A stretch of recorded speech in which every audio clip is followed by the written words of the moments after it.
So this is week 1 in our fall series.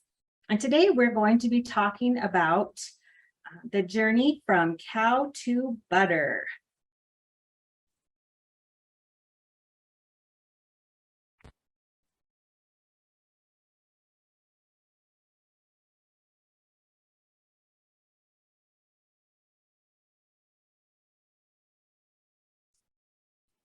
All right, so my name is Amy Robertson, and I am an extension educator up here in Boundary County. So for those of you that don't know where that is, I border Canada, so I am quite a bit north from most of you. So if you're not familiar with the University of Idaho Extension, we want you to know that we offer a lot of different programming areas. We provide knowledge and research from the university straight to the consumer. We have a lot of different areas we provide programming and resources on. These include food production systems, 4-H youth development, horticulture and small farms, community development, nutrition, health and wellness, forestry and natural resources, and water. And so I'm going to share a short video that highlights one of these program areas.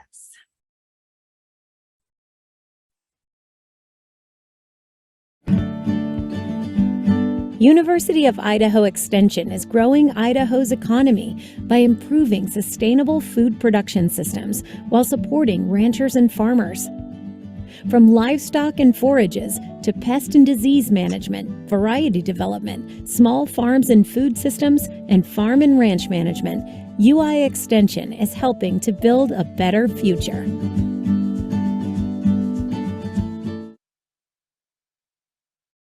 All right. So just a little bit about me and the type of programming that I do. So I have programming areas in both family and consumer sciences and 4-H youth development. So with my family and consumer sciences, I focus a lot on food preservation and food safety. I do health and nutrition, so both healthy and eating, diabetes education, but also mental health courses that I teach as well.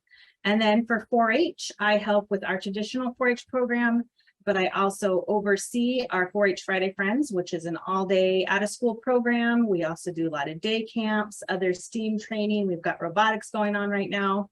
So there's never a dull moment up here in Boundary County. So before we move on, I believe that we are going to be launching a poll. So if you could please answer this. Oh, I see it just popped up. So if you could click on how many adults are attending your program today, we would appreciate that. Also, how many youth do you have attending? And we would also like to know if this is your first time participating in a University of Idaho Extension class. I know there's a few familiar faces, but some of you, I don't believe I've seen you before. So welcome if you are new to Extension. And we hope that you join us in the future. Or maybe some of you have participated in other extension, but this is your first time with the You and I Together series. All right, everyone has answered. So it looks like about half of us have been with extension before and half of us are new. So welcome so much. And we hope to see you a lot in the future. So now we are going to move right along into what we want to talk about today. So we are going to learn about from cow to butter. This is one of my favorite activities. This is something I go do in a lot of elementary classrooms throughout my county.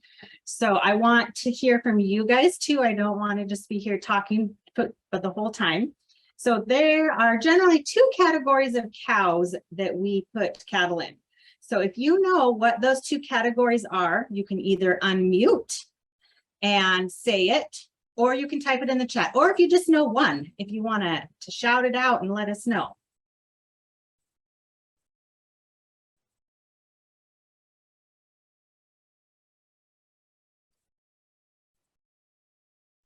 We do have some answers in the chat. One is beef and milk.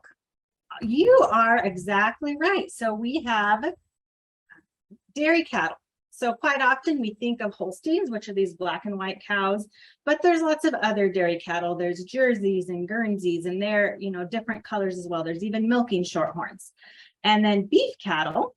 So those are the cows that we are raising to have those steers. So when those calves grow up, those male calves, when they're about 18 months, typically is about when they go to be processed to make those tasty steaks and hamburgers and roasts and jerky and all those delicious things. And I'm a cattle rancher, so I do beef cattle. I don't really milk cattle. It's a different thing, but cows are great no matter what kind of cow they are.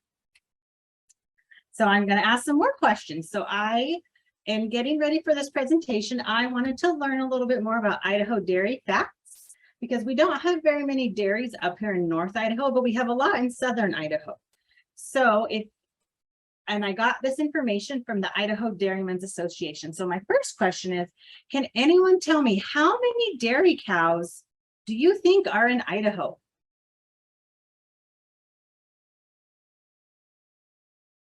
Any guesses?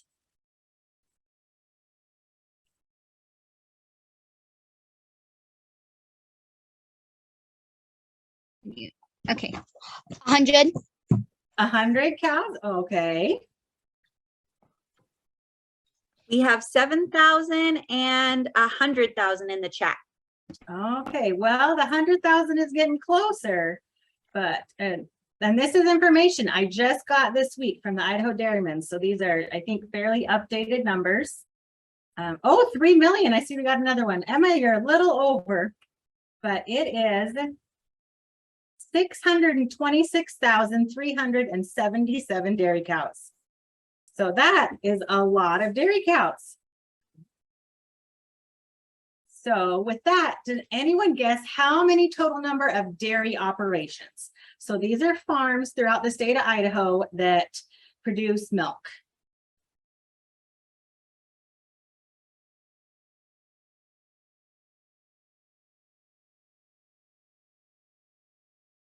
What was the question again? How many dairy farms do you think are in Idaho?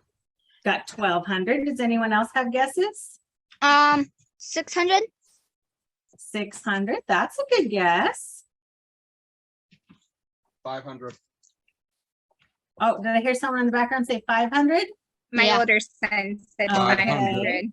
All right, you guys are closer with this one. There are 700. 402 dairy operations in Idaho right now. I was. You were close. And then if you took all 50 states and ranked them from 1 to 50, 1 being they produce the most milk out of all states, where do you guys think Idaho is going to rank? What number are we?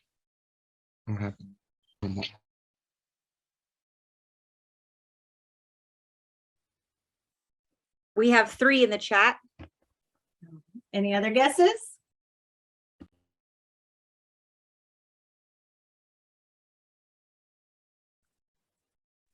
Well, Irma, I think you did your research, because you're right. We are 3rd. We rank number 3 in the nation in terms of milk production.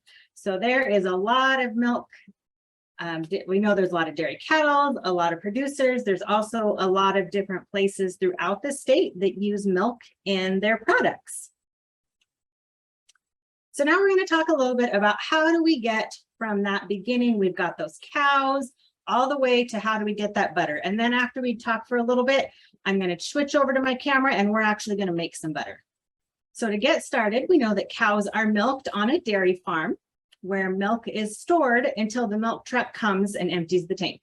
So you can see in this photo here, those larger dairies, it would take them all day to milk all those cows by hand. So they have milking machines that they just attach to the cow, and it takes, you know, just a few minutes to get that milk out. And then they've got big storage containers where the milk all goes there from the cow. It goes in tubes into the storage container, and then a big milk tanker truck like the one here gets that milk, and then they take it. From there, the milk is taken to the plant where it can be ultra pasteurized. And so what that means is that it's going to heat the milk up to a temperature of 280 degrees and cool it really quickly. And then that's going to kill any bacteria. because with the cows, even though they do clean them really well, occasionally bacteria can sneak in there and we don't want anyone to get sick. So they're going to kill those bacteria and then cool that milk down and make it delicious and safe for us. So you can see on my picture here on the left is the milk is separated. So it's got that milk on the bottom and the cream rose to the top. But when you go to the grocery store, your milk doesn't usually look like this. So what they do is they take the milk in the factory after they've pasteurized it and they put it under pressure and it evenly disperses the fat globules throughout the milk.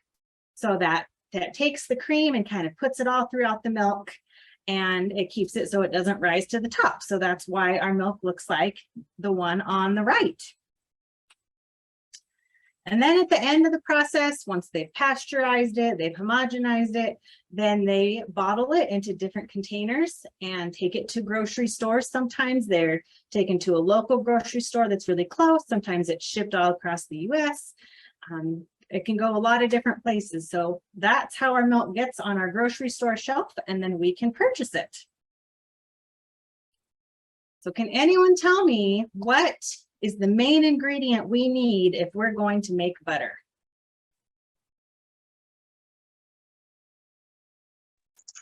Milk. We only need a certain part of milk. Cream. Cream, you're right. We need heavy cream. Because if I took my milk and just, shook it all day, it wouldn't really make butter. But heavy cream is different. We want it. So they skim that cream off the top before they homogenize it. And that's how we use that cream in a lot of different ways. So cream is made up of water and lots of those fat globules. It's really fatty. So when we are shaking our jar, which is what we're going to do in a minute, why does that heavy cream make butter? So what it does is those fat globules are going to smash against the side of the jar, they smash into each other, and then they burst like balloons and cause the fat molecules to spill out. And then those fat molecules start to cling together and join and become a big lump of fat, and that's your butter. So you can see here in these pictures, it's a little process. So it starts with the cream, and then as you start shaking it, it kind of gets thicker. And after some more shaking, it starts kind of forming that glob a little. And then once you're done, it's that kind of solid clump. All right, so let's get to it and do the fun part of this.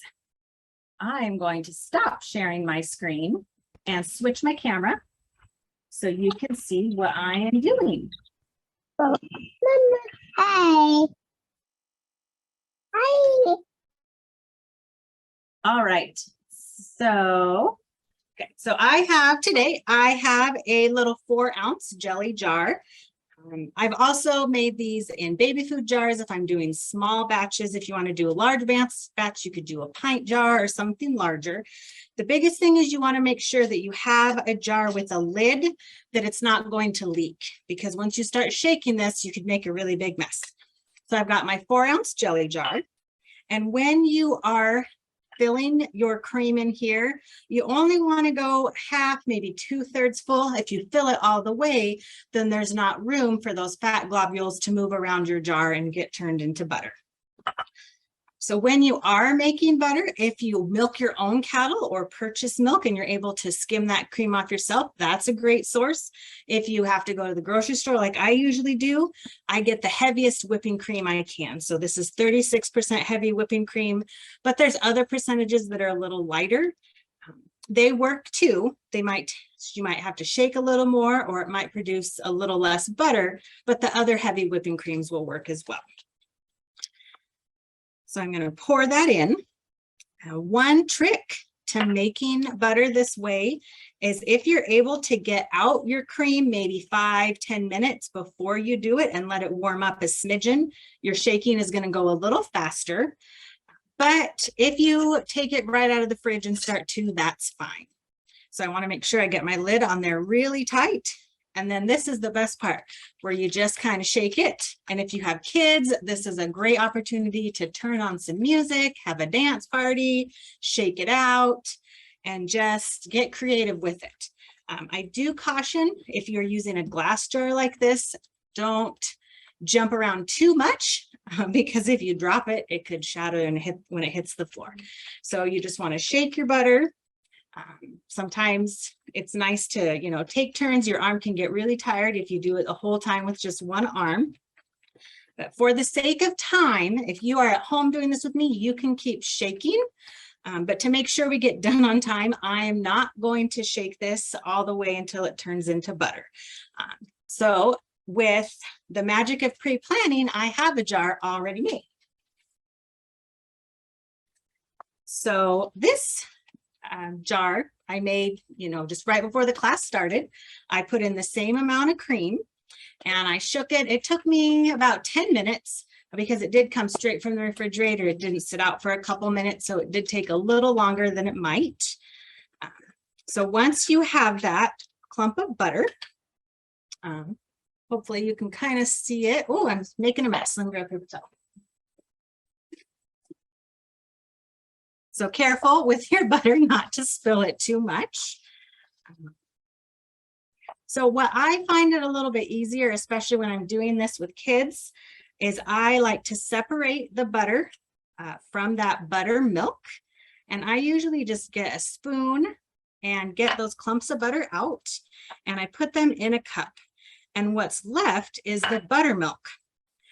I always encourage kids to try it if they never have before. It's got a very different flavor. Some kids like it, some kids don't. This butter is going to be a little softer than your butter at the grocery store. If you want it harder, you can continue to shake it a little more. But most of the time when I do it, we're just doing it for a quick snack. And it's really easy to spread when it's like this. You can add salt if you would like. I like how it tastes just the way it is with no added salt.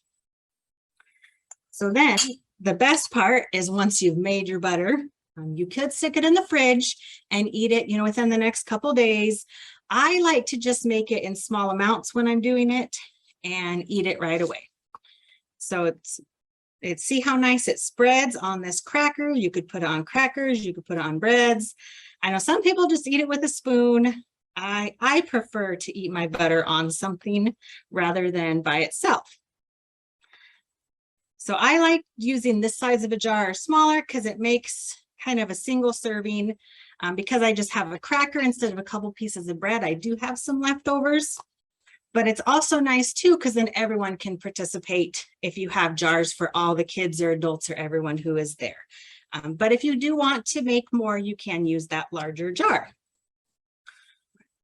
So with that, are there any questions?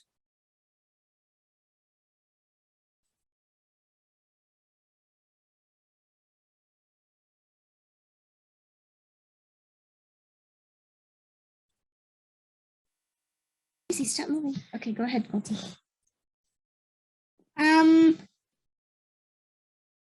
So you just shook the jar? Yeah, so this is, I just had this jar with the cream and I just shook it and I shook it and I shook it some more and I just kept shaking and shaking and shaking. And then after a while, this clump of butter just formed in the middle and all I have left is the buttermilk. So you can drink this buttermilk, you could use it, save it, use it for cooking, make buttermilk pancakes. I know we're doing pancakes next week, so maybe that would be an idea. But however you want to use it. So it's that easy. You can make butter. I've made butter with groups of 3- and 4-year-olds all the way up to teenagers. And everyone I've ever done it with has successfully made butter. Nobody has failed.